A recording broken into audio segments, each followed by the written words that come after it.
Hello guys, நான் vs பேசுகிறேன். இன்றைக்கி நம்ம பார்க்க போகிற சீரிஸோட நேம் வந்து சோலோ லவ்லிங் சீசன் 3 எபிசோட் 20 தான் இன்றைக்கி நம்ம பார்க்க போகிறோம். அதனால் நீங்கள் நம்ம சேனலுக்கு போது நான் உங்களால் முடிய சப்போர்ட் நம்ம சேனலுக்கு சப்ஸ்கிரைப் பண்ணி சப்போர்ட் பண்ணுங்கள். அது மட்டும் இல்லாமல் அது கூட இருக்க விலைக்கு நாளில் வச்சுக்கோங்க. அப்போ தான் நான் போகிற அடுத்த வீடியோ எல்லாமே உங்களுக்கு நோட்டிஃபிகேஷன் வரும். இதுக்கப்புறம் வர போகிற எபிசோட் எல்லாமே இன்னமும் தரமாக இருக்க போது முடிஞ்சளவுக்கு யாரும் ஸ்கிப் பண்ணாமல் பாருங்கள். இதுக்கு முன்னாடி கிட்டத்தட்ட ஒரு 19 வீடியோ போட்டுப்போம். அந்த வீடியோலாம் பார்க்காதவங்க லிங்க் டிஸ்கிரிப்ஷன் கொடுத்துருக்கேன். அந்த பிளேலிஸ்ட் போய் செக் பண்ணி பார்த்துருவாங்க. அப்போ தான் இந்த முழு கதையை உங்களுக்கு புரியும். அது மட்டும் இல்லாமல் இது வரைக்கும் எல்லாமே நம்மளுடைய சேனலுக்கு சப்ஸ்கிரைப் பண்ணிட்டு இருக்க அவங்க எல்லாருக்குமே ரொம்பவும் நன்றி. அது மட்டும் இல்லாமல் இன்னமும் நம்மளுடைய சேனலில் புதுசாக பார்க்குற யாராக இருந்தாலும் சப்போர்ட் பண்ணணும்னு நினச்சிங்கன்னா நீங்கள் அதை சப்ஸ்கிரைப் பண்ணி சப்போர்ட் பண்ணுங்க. உங்களுக்கு பிடிக்கலன்ற பட்சத்தில் வேணாம். இந்த வீடியோ பிடிச்சவங்க எல்லாருமே லைக் போடுங்க, கமெண்ட்ல உங்களுக்கு பிடிச்ச இமேஜ் போடுங்க. நானும் பார்த்து தெரிஞ்சுக்கிறேன். ஏன்னா வேற லெவலாக இருக்கும். சரி வாங்க நம்ம கதை போலாமா. போன இப்போ சொல்லி அந்த சிலை வந்து நான் தான் இந்த சிஸ்டத்தையே உருவாக்குனேன் ஆர்கிடெக்ட். இப்போ உனக்கு திருப்திகரமா இருக்கா என்னோட பதில்ல அப்படின்னு அதுவும் கேட்க, அதுக்கப்புறம் இப்போ ஹீரோ போன கேட்டை காமிக்க அந்த இடத்துல வெளியே பார்த்தா மிஸ்டர் ஓ வந்திருக்காரு. சார் நீங்க எல்லாம் தான் சர்வேலன்ஸ் டீமை சேர்ந்தவங்களா, இந்த சைடு வாங்க. பத்த மேனேஜர் ஓ வந்து கிட்டத்தட்ட ஒரு 7 எலைட் ஹண்டர்ஸை அசோசியேஷன் ஷார்பில் இப்போ இருக்கிறவங்கள மட்டும் இந்த மாதிரியான விஷயத்த சொல்லிட்டு கூட்டின்னு வந்திருக்கான். மிஸ்டர் சாங்கோட நிலைமைக்கு பார்க்கும்போது கண்டிப்பா டபுள் டென்ஷன்னா அவரால் சமாளிக்க முடியுமா தெரியல. ஏன்னா அவர் ஏற்கனவே அதில் சம்மந்தப்பட்டிருக்காரு. பட் இருந்தாலும் எனக்கு அது சரியா நம்ப முடியல. ஏன்னா இது வரைக்கும் நான் அதை பார்க்காதனால எனக்கு தெரியல அதை பத்தி. பட் இது 2வது முறை இந்த நிகழ்வு நடக்குது. அப்படி அவனும் பார்த்துட்டு இருக்கும் போது ஏதோ ஒரு பிரசன்ஸ் அவனும் உணர, மிஸ்டர் ஓ என்னாச்சு சார், என்ன சார் ஆச்சுன்னு இவங்கள பின்னாடி இருக்க அண்டர்ஸ் எல்லாம் கேட்க, என்ன இது எல்லாரும் ஒரு நிமிஷம் ரெடியா இருங்க. இந்த ஆறாவை பார்க்கும் போது ஏதோ ஒரு மரணமே என்னோட கழுத்துல கத்திய வச்சு உள்ள போவாதான் தடுக்கிறது மாதிரி இருக்கு. இந்த ஃபீலிங் அப்படிதான் இருக்கு அந்த மானா. அதுக்கப்புறம் அவன் சரி ஓகே நம்ம இப்போ போறதுக்கு முன்னாடி ஒரு கேள்வியை கேட்டுக்கிறேன். பக்கத்துல எதனா மேஜரான கில்ட் இப்போ இருக்காங்களா? இருக்காங்க சார். அண்டர்ஸ் கில்ட்டை செஞ்சவங்க இப்போ பக்கத்துல தான் இருக்காங்க. அப்பனா 2 எஸ்ராங்க அண்டர்ஸ் நம்ம தேவைப்படுவாங்க. மிஸ்டர் சாய் ஜங்கும் அப்புறம் மிஸ்டர் சாய் ஹிமோ 2 பேரும் இதுல கலந்துக்கதா சொல்லியிருக்காங்க. அதனால கண்டிப்பா இந்த இடத்துக்கு வருவாங்க, கவலைப்படாதீங்க. இது கண்டிப்பா எமர்ஜென்சியான ஒரு ரெக்வஸ்ட் தான். கண்டிப்பா அந்த 2 அண்டர்ஸும் கோஆபரேட் பண்ணா நல்லதா இருக்கும். உள்ள என்னதான் பண்ணிட்டு இருக்காரு தெரியல சஞ்சின் போ. அதுக்கப்புறம் அந்த அச்சுடேக்கும் ஹீரோவை பார்த்து கிட்ட வந்து அட்டாக் பண்ணாம பார்க்க அவன் கையெல்லாம் பயங்கரமா இருக்கு. ஏதோ நம்ம கடவுள்கள்ல இந்த காளிக்கு கை வரும்ல அந்த மாதிரி நிறைய கை இருக்கு அவனுக்கு. ஹீரோவா அவனை பார்க்க அவன் வெள்ளத்தனமா பார்த்து சிரிச்சுட்டே இருக்கும் போது திடீர்னு பார்த்தா அந்த ஹீரோ கிட்ட வருவான். வந்து ஒரே ஒரு குத்து ஹீரோவை கொடுப்பான். ஹீரோ கையை வச்சு தடுத்தாலுமே தூக்கி விசிறி அடிப்பான். ஹீரோ வந்து இருந்து போய் டம்முன்னு வீவான். ஹீரோ ஒரு நிமிஷம் ஷாக் ஆகிட்டு பார்த்தா அவன் வாயில இருந்து ரத்தம் வருது.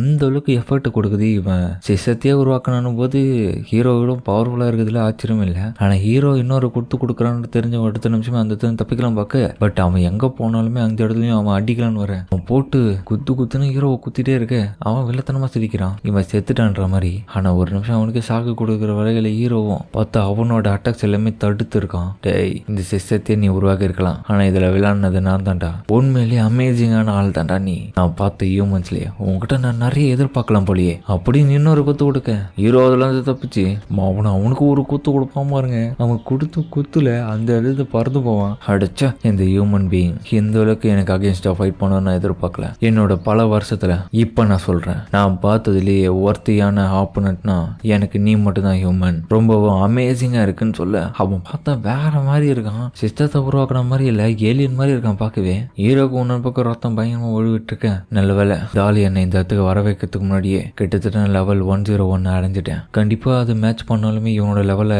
மேட்ச் பண்ண முடியாதுன்னு எனக்கு தெரியுது. பட் இருந்தாலும் என்னால முடியும். இவன் ஆர்கிடெக்ட் எனக்காக இந்த சிஸ்டத்தை உருவாக்கணுவேன். டேய் எதுக்காக நீ இந்த சிஸ்டத்தை உருவாக்குன?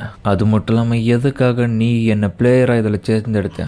என்னதான் இந்த உலகத்துல நடந்துட்டு இருக்கு எல்லாத்துக்கும் பதில் சொல்லு. ஓ அதெல்லாம் நீ தெரிஞ்சுக்கணும்னு ஆசைப்படுறியா?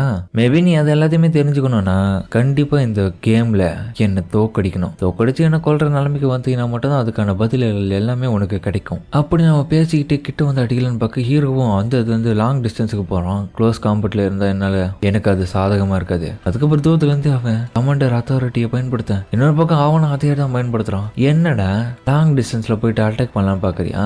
உன்னோட பிளான்லாம் ஒர்க் ஆகாது அப்படின்னு அவனும் கமாண்டர் அத்தாரிட்டியை பயன்படுத்த 2 பேருடைய அத்தாரிட்டிகளும் நேருக்கு நேர் சந்திக்கிறதுனால அது அப்படியே வெடிச்சு செதறுது. அந்த இடத்துல என்ன மாதிரியே சேம் ஸ்கில்ல பயன்படுத்துறான். அப்ப இதுல இருந்தே தெரியுது என்னன்னா லாங் டிஸ்டன்ஸ் அட்டாக் கூட இவன் மேல ஒர்க் ஆகாதுன்னு நினைக்கிறேன். முடிஞ்ச அளவுக்கு கிட்ட போனோம். நீ என்ன பண்ணாலும் அதெல்லாம் என்னால தடுக்க முடியும்டா. ஏன்னா இந்த சிஸ்டத்தை அதை உருவாக்கணும் நான் தான். நீ என்னை இந்த இடத்துல கொல்ற வரைக்கும் இது முடியாது. அது மட்டும் இல்லாம ஆல்ரெடி உனக்கான ஆன்சர் கிடைச்சிருக்கும்னு நினைக்கிறேன் அப்படின்னு கீழே கடந்து எல்லா வெப்பன்ஸையும் கையில எடுக்கிறான்.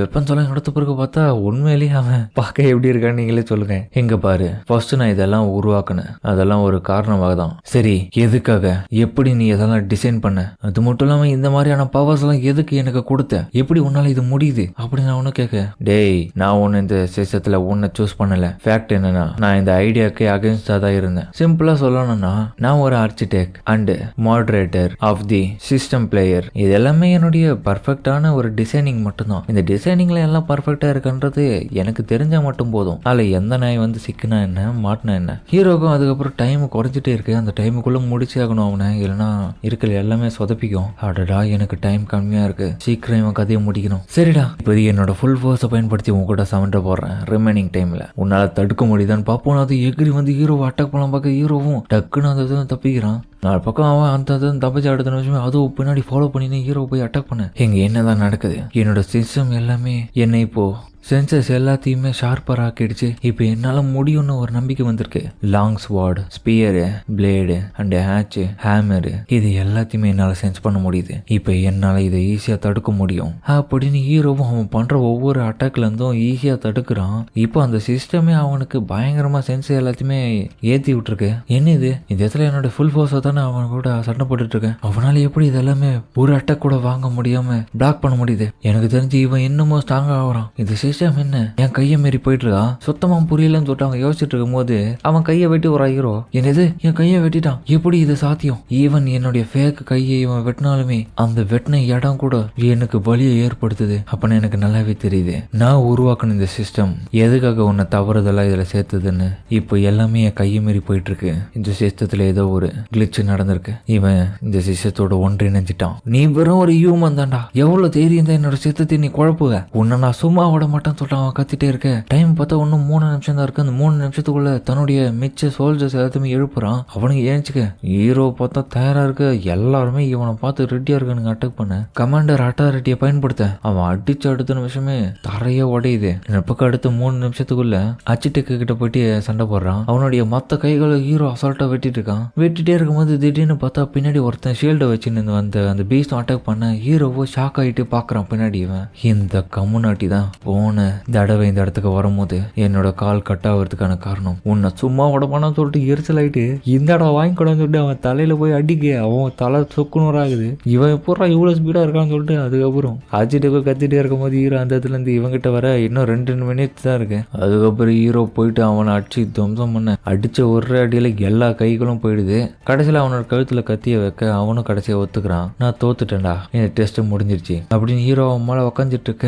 அவனும் பார்த்து பதில் சொல்ல அதோட இந்த எபிசோட முடிக்கிறாங்க. சரிங்க, இந்த வீடியோ அப்படின்னு சொல்லி கமெண்ட்ல சொல்லுங்க. மறக்காம இந்த வீடியோ எல்லாருக்கும் பிடிச்சிக்கணும். பிடிச்சிருந்தா லைக் போட்டு நம்ம சேனலுக்கு சப்ஸ்கிரைப் பண்ணி சப்போர்ட் பண்ணுங்க. அது மட்டும் இல்லாமல் அது கூட இருக்க பெல்லைக்கான ஆன்ல வச்சுக்கோங்க. இப்போ தான் நான் போகிற அடுத்த வீடியோ எல்லாமே உங்களுக்கு நோட்டிஃபிகேஷன் வரும். வழக்கம் போல இந்த எபிசோட வேற லெவலாக இருந்திருக்கும். முடிஞ்சது யார் ஸ்கிப் பண்ணாமல் பார்த்துருப்பீங்க. இந்த வீடியோ பிடிச்சவங்க எல்லாருமே கமெண்ட்ல ஃபயர் அமைச்சு போடுங்க. நானும் பார்த்து தெரிஞ்சுக்கிறேன். தரமாக இருந்திருக்கும் எபிசோடு எல்லாம். முடிஞ்ச அளவுக்கு ஸ்கிப் பண்ணாமல் பொறுமையாக பாருங்க. சரிங்க, நம்ம இதோட இந்த வீடியோ முடிச்சுக்குமா.